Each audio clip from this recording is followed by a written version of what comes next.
Hey, I'm Joshua Matthias, and this is the Talk with Josh video podcast. Here I like to talk to people from different walks of life to identify opportunities worth exploring. In addition to being a content creator, I'm a full-time content marketing communications consultant who serves content creators, small businesses, enterprise-level organizations, and government associations that have a vision and message to share. If you want to know more about me and my recommendations for people, products, and places that I think will be of value to you, please visit joshuamathias.com and subscribe to my YouTube channel and podcast.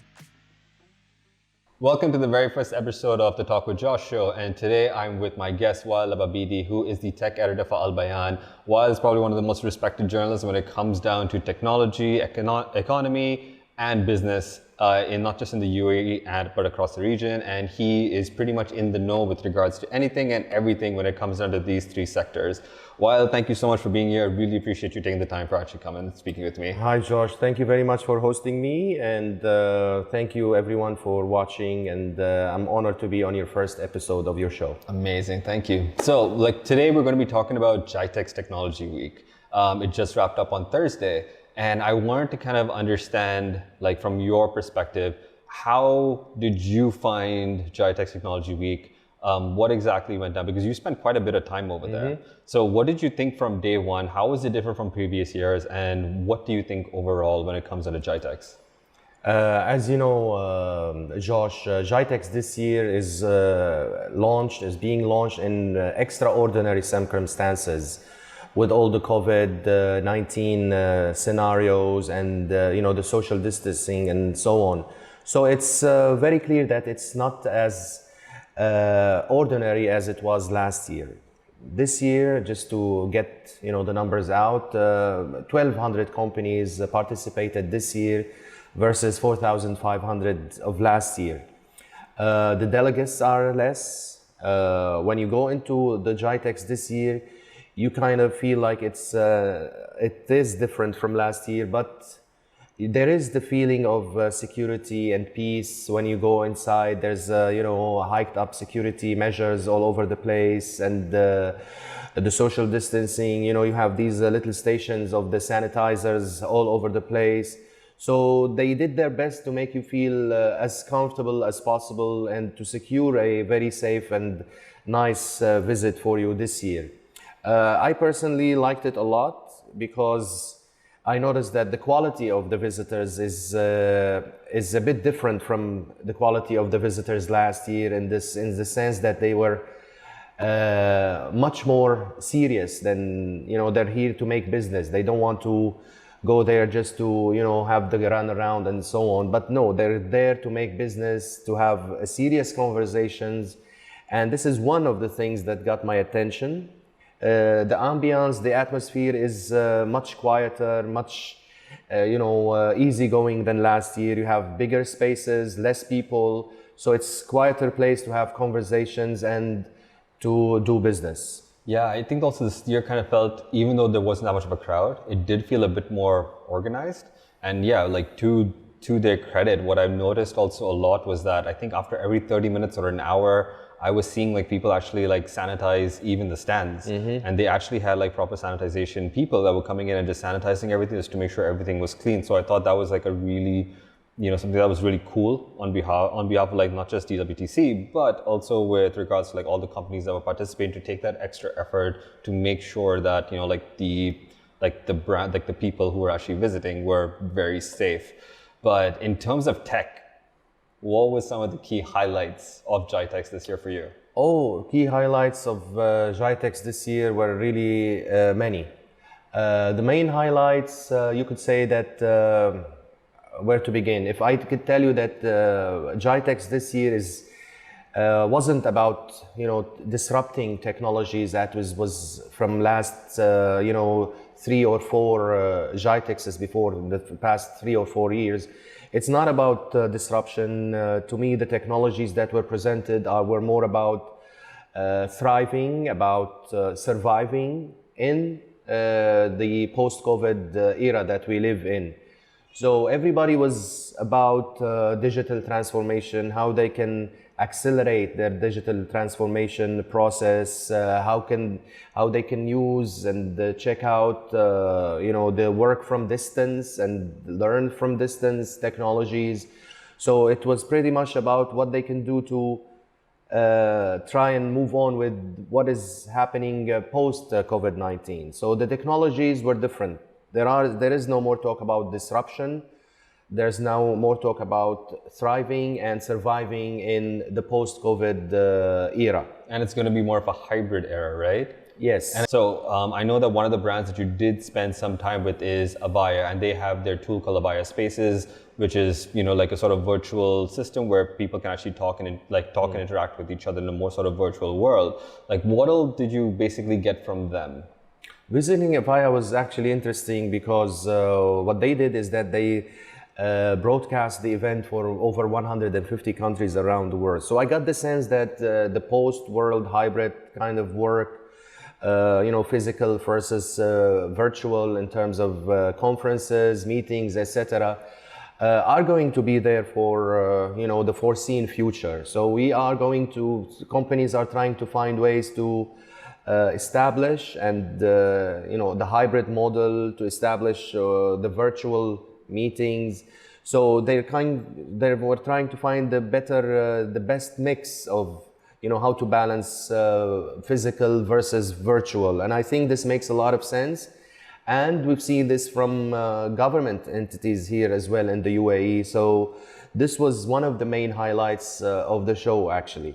So you just mentioned government. So what are some of the government initiatives that took place that you found very interesting?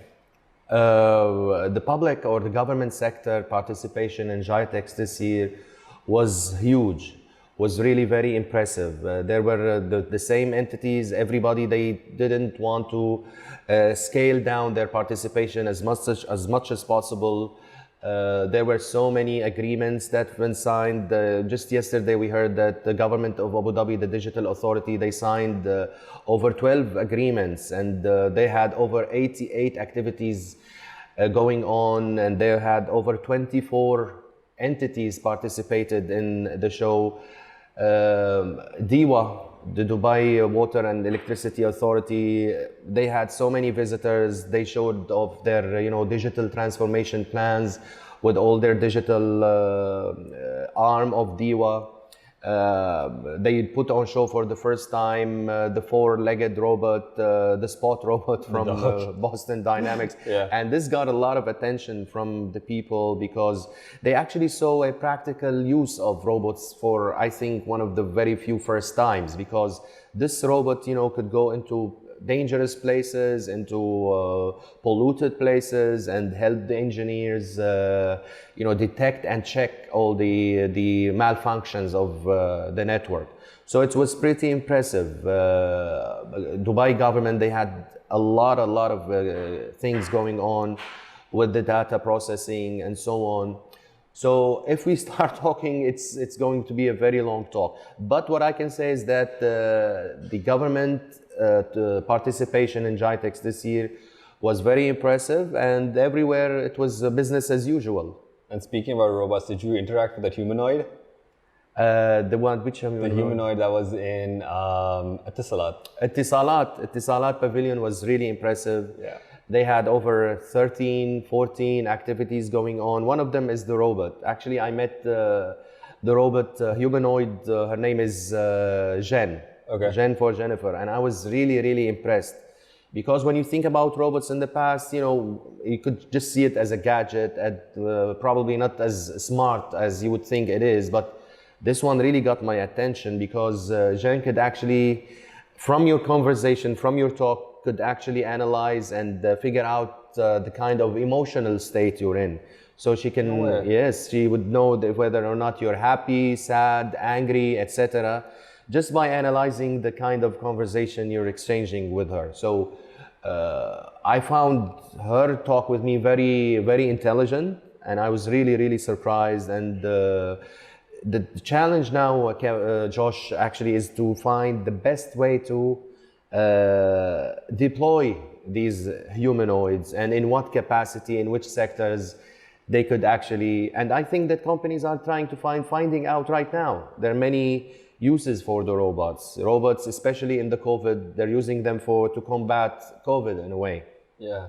No, I think it's mainly for customer service also, calling up and saying, hey, listen, I want this, and nobody can actually understand what you're doing. I think adding that sort of emotional element to it is something that could really, help when it comes to customer service and actually helping people solve their problems as opposed to just aggravate them, because we all face them when we call, contact centers and everything else. You had mentioned before that there's one company called Molly Robotics. Do you want to tell us about that? Because I think that's really cool. It's one of the interesting activities that I saw at Etisalat Pavilion. It's the first robotic kitchen. They put on display the first robotic kitchen, and it's made up of a couple of components. There's a robot, and there's the environment that surrounds this robot and helps it to communicate. They communicate together with its environment, being checking the pots and pans and picking the pots and pans, picking the vegetables, etc., and cooking the food, of course, all the way up to doing the dishes. So it was like a new experience. It got the attention of the people at GITEX to see, actually two robotic arms cooking food, and so it was interesting.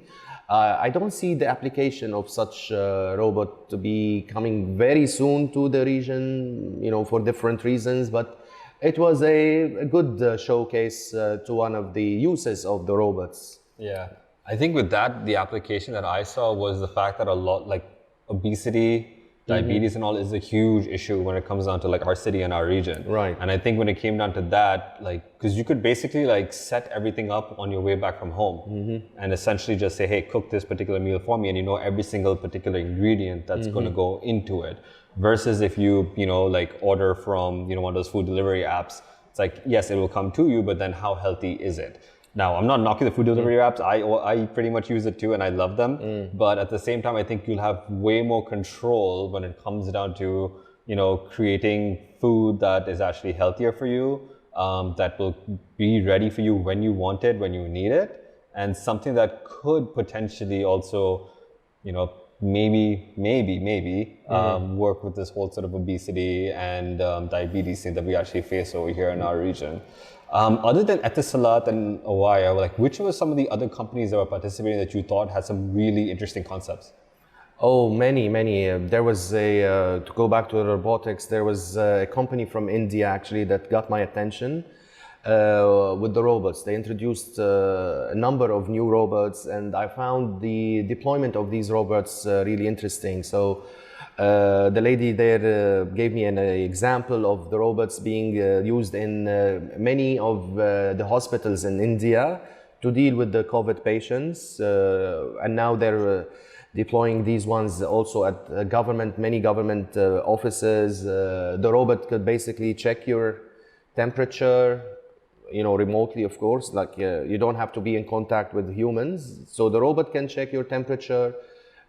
He can exchange documents with you. You can scan documents. You can actually speak with a human through this robot.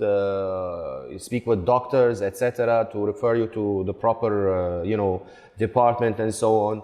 So this really got my attention. Another one that really got my attention was, I think one of the biggest topics this year will be about edge computing. Okay. So to be introduced to edge computing, Josh, is really, really interesting and very, very practical. What is edge computing? Edge computing actually is, you could say it's like the intermediary or the middleman between the cloud and the data centers on one side and the users from the other side. Okay. So data computing is like computing at the edge. The edge meaning the customer. You're very close to the customer. Processing the data, etc., is happening very close to the customer, and thus very fast. And this is really, really needed.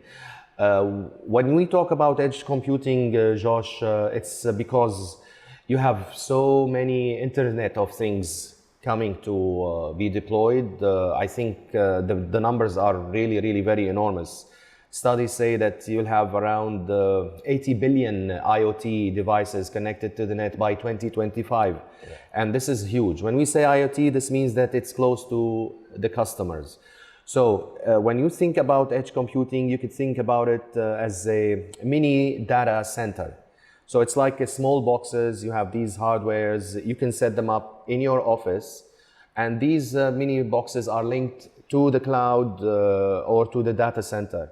So processing is happening at the edge, and this is really needed. Like if you think, for example, of oil and gas sector, for example, it takes, you need to know whether or not, for example, there are pressures in the pipes. You need to know this very quick. If your data is in the cloud, it will take some time for the data center or the cloud to detect that there is a pressure, and maybe it's too late. But when there's actually edge computing going on the field, you could do the processing, the communication at the field, and this will save you a lot of time, and it could save a disaster. So there are many applications for the edge computing that I see will be coming, will be one of the most talked about technologies this year. That's amazing. And then, okay, so you've been also in the region for like a very, very, very long time. Mm-hmm. So I just want to know that, and you've seen a lot of expat companies come over here, and a lot of expats just, talk to you about different things. This year has been a little bit more special with regards to, the opening up to Israel. So like, I didn't actually get the chance to kind of follow what was happening with the Israeli delegation when they came here, but I think you actually got some sort of first-hand experience. What exactly happened, with them over here? What were some of the conversations they had? What were some of the discussions that they have? And what can we look forward to for like next year with regards to, the investments from Israel and the UAE? Actually, Josh, one of the main highlights at GITEX this year was the UAE-Israeli Digital Economy Summit. So when you talk about Digital Economy Summit, this could give you a glimpse of what is coming in the future. Yeah. There was so much excitement about what UAE and Israel can have for each other, about the opportunities, about the opportunities of investment and cooperations are really, really countless. So you have a lot of synergies between both countries in terms of population, economy, capabilities, vision. You have many synergies between both countries, and I think so many people are excited. The speakers from both parties were very high level. The main thing is that they were trying to touch base on how they can move this forward. One of the ways that this is going forward is from one hand to try to find how in the field of startups, especially technology startups. So what the Israelis have is that they have a lot of technologies that the UAE can use in the future, such as high-tech agriculture, high-tech food industry, renewable energy. So this is from one side. The UAE has a lot of innovation environment that they can cooperate with the Israeli startups in terms of financing, investing, etc. So I think it's a win-win situation for both countries. Another thing is that Israel can benefit from the UAE from their big advancement that the UAE has done in banking and fintech industry. So everybody there was so much excitement about about the cooperation. The Israeli delegation, the Israeli pavilion, you could see technologies that you've seen for the first time, and it was really very impressive. You could talk to people, so it's really very, and I think that going forward we'll see a lot of cooperation in the technology field between both countries. That's going to be super exciting to kind of see what's going to happen next year. I think we'll have way more conversations with you as well in the coming weeks and months. So again, thank you so much for being on the show. I really, really, really appreciate it. And yes, for everybody else, we'll have an episode every single week. Like, comment, subscribe if you like this particular show, and we'll have more opportunities worth exploring in the weeks and months to come.